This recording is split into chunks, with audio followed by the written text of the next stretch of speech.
Welcome, traveller. Tonight we step into the frostbitten wilds of Skyrim, a land where the fires burn bright against endless snow, where every day is a struggle between hardship and small stolen comforts. So settle in, let the cold stay outside, and join me on this long wandering through Skyrim's nights and hearths, a journey not of glory but of warmth. If you enjoy these cosy travels, be sure to like the video and subscribe for more nights by the fire. And tell me, if you could spend one cosy night anywhere in Skyrim, where would it be? Leave your answer in the comments below. Let's begin. The wind at High Hrothgar howls against the stone walls, but the fire inside is steady, warm, and hypnotic. You've slept soundly for the first time in weeks, and for a rare moment, you wake without the immediate urge to curse Skyrim's weather.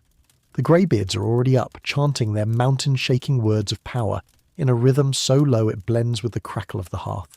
You sit quietly, letting the sound wash over you, realizing that in a world full of dragons, assassins, and thieves, these monks are perhaps the only ones content to simply breathe. After a breakfast of fresh goat cheese, baked bread soft enough to be real food, and surprisingly sweet mountain berries, you gather your pack and prepare for the descent. The monks press a thick wool cloak into your hands before you leave, its weight comforting, its fibres scratchy but protective. When you step outside, the morning air is thin and brittle, but the sun breaks gently through the mist, gilding the frost on stone steps in faint gold. For once, the mountain feels merciful. You begin your descent slowly. Pilgrims climb past you, nodding respectfully, carrying offerings wrapped in cloth. Snow crunches beneath your boots, echoing in the silence between each carved tablet you pass. Each inscription speaks of patience, humility, and the eternal voice of the world. Their messages as heavy as the climb itself, but you pause to read them anyway, partly to rest your knees, partly because Skyrim's wisdom always comes carved into something stone and eternal. By late afternoon, you reach Ivarstead. The town is quiet, smoke rising from chimneys, the sound of the mill wheel creaking over the river. Klimmek waves from the bridge, muttering about supplies he forgot to deliver to the greybeards.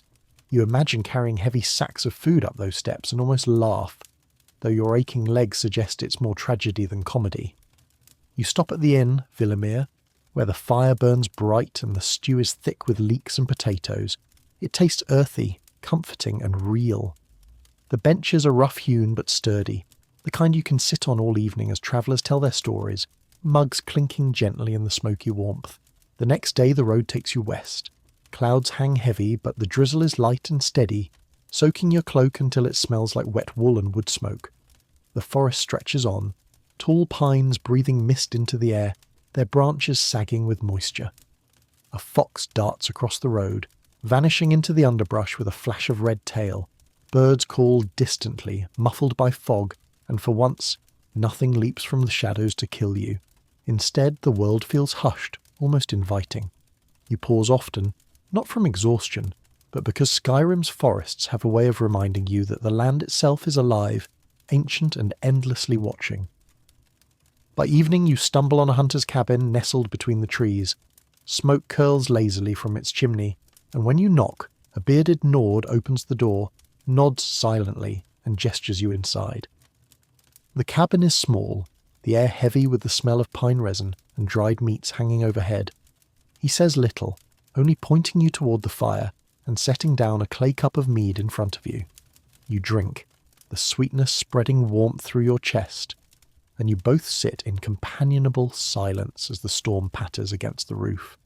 Outside, the rain turns to sleet, drumming harshly, but inside the cabin the firelight softens every shadow, and you think maybe this is what home feels like in Skyrim. Not stone halls or gold, but four walls, a hearth, and quiet company. The morning is clearer, though the ground crunches with frost where puddles froze overnight. You thank the hunter and continue north, the road winding until the landscape shifts into wide, open tundra. The sky here feels enormous, clouds sweeping fast, the horizon stretching forever. Whiterun sits in the distance, proud atop its rocky perch, banners flapping in the wind. Approaching the city, you're met with the familiar. The chatter of the marketplace, the smell of roasted meats, the sound of blacksmith hammers ringing against anvils. Adrienne is at her forge, sweat beading her brow as she shapes a breastplate. Bellathor calls to anyone passing by, still insisting he'd sell his sister if he had one. Carlotta sells fresh vegetables, her voice carrying across the square. It's chaotic, loud, and alive. You rest in Bree's home that night. The fire crackles in the hearth, Lydia quietly sharpening her sword at the table.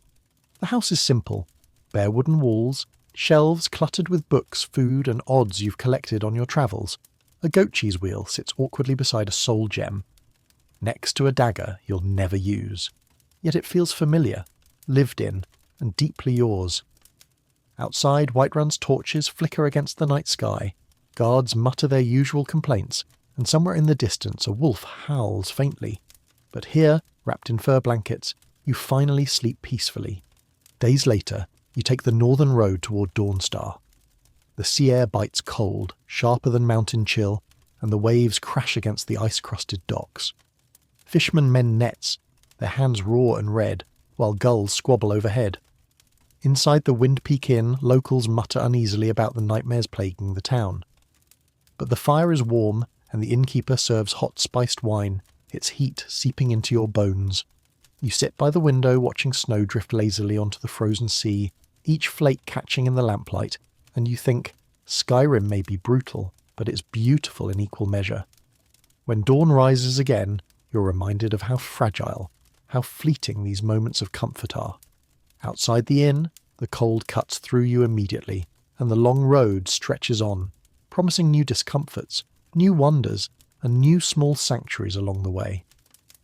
And so, with pack heavy and boots already soaked, you set off once more, toward whatever hearth, whatever bowl of stew, whatever fleeting warmth Skyrim decides to grant you next. The road leaving Dawnstar is as unforgiving as the sea winds that guard its harbour. The snow clings thick to your cloak, each gust of air feeling like a personal insult from the Nine themselves. The frozen road crunches beneath your boots, echoing in the stillness, broken only by the calls of distant crows circling the tree line. Dawnstar's warmth fades behind you quickly, the memory of spiced wine and firelight slipping away as if it were only a dream. Skyrim doesn't let you savour comfort long.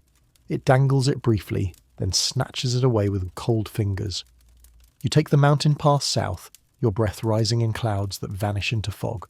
The world shrinks to white walls of snow and black veins of pine. It's not hostile in the same way as bandits or Draugr. It's slower, quieter, but far crueler. The kind of cold that seeps into bone, into thought, until even your memories feel brittle. You push forward, because stopping means becoming another cairn on the roadside, another anonymous pile of stones whispering warnings to the next traveller too stubborn to turn back. By afternoon the storm softens. Trees gather closer, their branches heavy with frost, bowing low as if to greet you. The forest here is hushed, blanketed in silence that makes every step echo louder. You come upon a clearing where smoke rises faintly, thin and blue against the pale sky. Following it, you find a cottage tucked snugly beneath the trees, its roof sagging but still holding, its walls half swallowed by creeping moss and snow. A small goat nibbles lazily near the door, unimpressed by your weary arrival. Inside, the cottage is simple, shelves lined with herbs, a cauldron suspended above coals, pelts hanging thick on the walls. An elderly woman greets you without surprise, as though she's been expecting you all along. She offers you a seat by the fire, pours steaming juniper tea into a clay mug, and tells you little, only that travellers often lose their way here, and she prefers to give them warmth rather than graves. You sip the tea, its bitterness grounding, its heat seeping through your numb hands. The cottage smells of pine needles, dried lavender, and faintly of smoke. You think you could fall asleep here for a week. She lets you stay the night, saying nothing more than the road will still be there tomorrow. When tomorrow comes, you step back into the cold, refreshed in body if not in courage. The road south winds toward the Pale, then cuts east into forests that grow thicker, wetter, louder. Soon, rain replaces snow. It comes steady, soaking the ground into mud, dripping from every leaf in rhythmic percussion. Birds flit between trees, their cries sharp in the mist. Every step squelches, every branch bends low with water, until you're drenched again and longing for another hearth. Skyrim is a cycle of wet and dry, comfort and hardship, and you walk it endlessly. By evening you stumble onto the road to Windhelm. Its stone gates rise high, dark against the rain, and the river rushes angrily beside it. The city inside is grim as ever. Stone, snow, suspicion. Guards scowl, merchants haggle with harsh voices, and the air itself feels colder, sharper, as though the walls were carved not just of stone but of prejudice.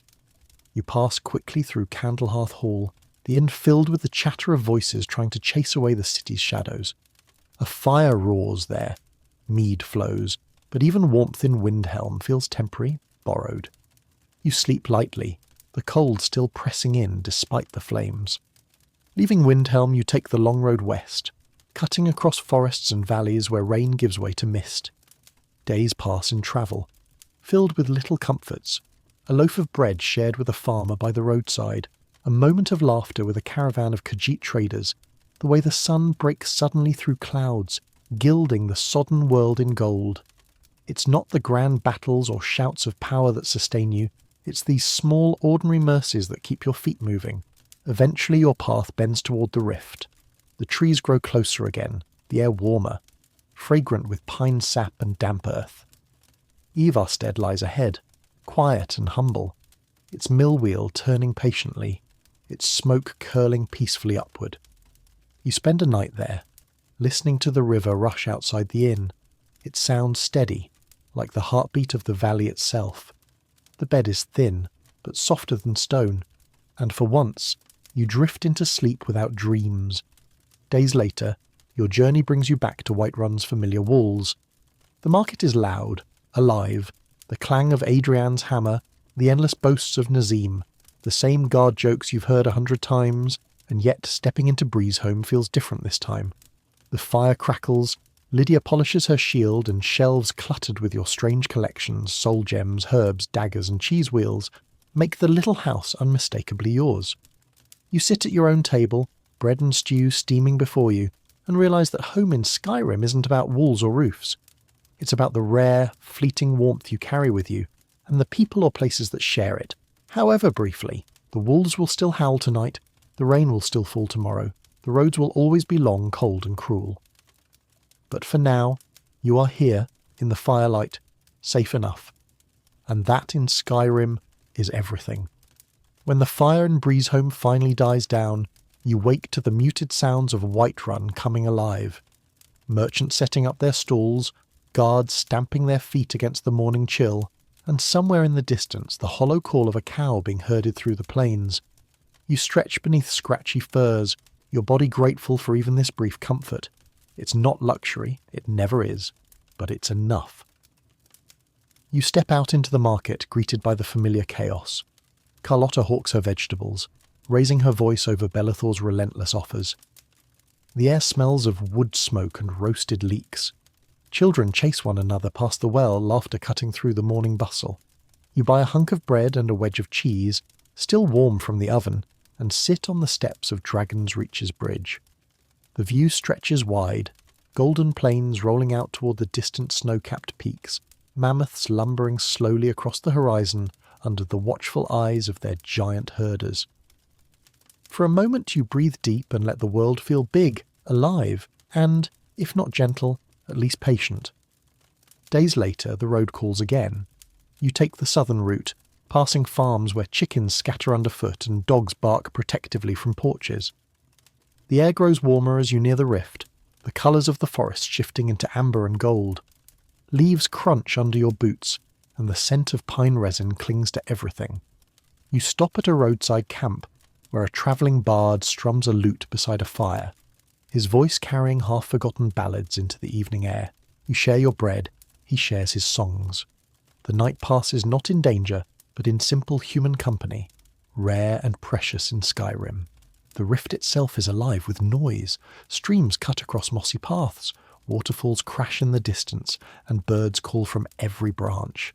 Mist curls through the undergrowth, clinging to your boots. You pass hunters dragging home deer, their laughter mixing with the splash of trout pulled from the river. At night, you stop in Ivarstead again, where the inn feels warmer this time, as though your earlier struggle up the mountain had earned you a kind of welcome. The stew is hearty, the benches crowded, and for once the talk is light, just farming, weather, and the endless gossip of small villages. You sleep with a full belly. The rivers rush outside your window, lulling you into dreams. From there, your path bends toward Riften. The Blackbriar banners flap lazily in the breeze as you enter, but you ignore the shadows lurking behind Maven's power. Instead, you wander the marketplace. Stalls overflowing with honey, fresh apples, skeins of colourful cloth. The canal water glitters in the autumn sun, and children lean over railings, tossing pebbles that send ripples across its surface. That night, the Bee and Barb offers warmth and noise, travellers boasting of hunts, dockhands drinking away their wages, and Talon pouring drinks with practised patience. You sip spiced mead, watch the fire throw sparks, and let yourself feel like just another passerby, not dragonborn, not hero, just someone stopping for warmth on a long road. When dawn breaks, you head east into the forest near Shaw's Stone. Rain follows you there, soft at first, then heavier, until you're soaked through again. But the forest is beautiful in rain, the air rich with the smell of wet pine and earth, the mist wrapping the trunks in a silver haze. You find shelter under a great stone outcrop, build a small fire and listen to the patter of drops against the leaves. The world feels quieter here, softened. You roast a rabbit caught on the trail, the smell mingling with the smoke, and think, not of destiny or prophecy, but of how good it feels to be dry, fed, and alive. This is Skyrim in its truest form. Not just the battles and shouts, the ruins and dragons, but the smaller moments. Bread eaten on stone steps, songs shared by firelight, rain dripping softly through golden leaves. Comfort is never certain here, never permanent. But when it comes, however briefly, it feels more real than anywhere else in Tamriel, and so you walk on, always chasing the next fire, the next meal, the next night of peace in this vast untamed land. The road takes you further east, winding away from the rift and curling up into the mountain paths where the air grows thinner and the silence more complete. You pass the occasional traveller, a farmer leading a stubborn mule, a courier trotting with nervous haste, a lone pilgrim whispering prayers to Kinnereth as they press onward. But mostly, it's just you and the crunch of your boots against stone. Skyrim feels endless out here, a world stretched wide and raw, where the land itself decides who stays and who doesn't. By midday the weather turns again, as it always does. Clouds roll low, thick as wool, and drizzle patters against your hood. The road narrows, bordered by pines that drip rain steadily onto your shoulders. You stop beneath one, taking shelter, and tear into a hunk of bread gone stiff in your pack. It tastes of flour and nothing else, but it fills your stomach. The smell of damp earth is everywhere, sharp and clean, the kind that clings to your cloak long after the rain has passed. As the evening creeps in, the trees thin, opening onto a valley where a handful of farmsteads dot the rolling fields. Smoke rises in thin trails from their chimneys, curling lazily against the grey sky. A farmer waves from his porch, calling you over without hesitation. In Skyrim, a stranger is as likely to be offered a seat at the fire as they are a suspicious glare. Tonight, you're lucky. He ushers you into his home, a low-roofed building smelling of hay, damp wool and stew simmering on the hearth. His wife ladles thick broth into a wooden bowl, and you eat greedily, grateful for the warmth spreading through you. They speak little, just small talk about the weather, the harvest, the wolves prowling too close to the sheep pens, but their kindness says more than words. When they show you to a bed piled with sheepskins, you lie down heavily, comforted by the muffled sounds of livestock shifting outside and the steady crackle of fire through the wall. Morning breaks pale and clear, the fields glistening with dew. You thank them and continue onward, following the road as it curves north. The journey is quieter now, broken only by the trickle of streams and the occasional dart of a fox through the underbrush. At midday you crest a hill and see Windhelm in the distance, its great stone walls rising stern and dark against the mountainside, banners snapping sharply in the wind. The city looms with its usual weight, but tonight you do not enter. Instead you skirt its gates, preferring the solitude of the road. The next days are a blur of small comforts and weary stretches, a camp built hastily with fallen branches, where you huddle near a weak fire and chew dried venison while snow drifts silently through the pines. A night at a roadside inn, where a bard's song softens the room, and the mead tastes sweet enough to banish the cold from your bones. Another day, crossing tundra, where mammoths lumber quietly in the distance, their silhouettes massive against the setting sun, while their giant herders stand like statues, silent guardians of a land older than memory. Eventually your feet carry you west, toward the jagged cliffs of the Reach. Markarth awaits, carved from stone and shadow, its waterfalls roaring as they plunge into the river below.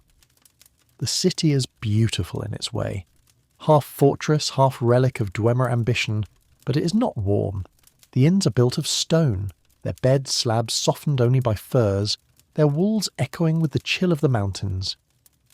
And yet, even here, you find slices of life. Merchants arguing cheerfully over the price of silver ore, children chasing each other across the stone bridges, the smell of juniper berries steeping in hot water at a stall. In time, you leave Markarth behind. You wander through valleys where wildflowers push stubbornly through cracks in the stone, and rivers glimmer pale under the waning moon.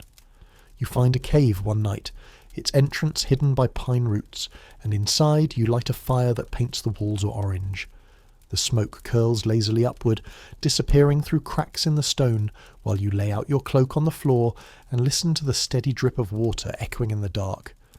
It isn't comfort as the world once knew it, but it's yours, and so it goes. Skyrim isn't generous, not often, but every bowl of stew, every firelit room, every bed of furs or straw is a treasure you clutch tightly. Between the cold, the storms, the endless miles, you learn to live for these fleeting moments, the quiet evenings, the laughter shared in inns, the smell of wood smoke clinging to your clothes. Tomorrow will bring more hardship, more cold, more aching steps, but tonight you are warm. And in Skyrim that is enough. You leave the cave at dawn, the fire's ashes still glowing faintly, and step into a world painted silver by frost. The Reach is quiet this morning. The waterfall subdued, the stones silent, as though the land itself is still waking. Your boots crunch over icy moss, breath rising in clouds. The air smells of pine and cold iron, sharp enough to clear the last threads of sleep. Skyrim doesn't give you soft mornings, but sometimes it offers still ones, and those are rare enough to treasure.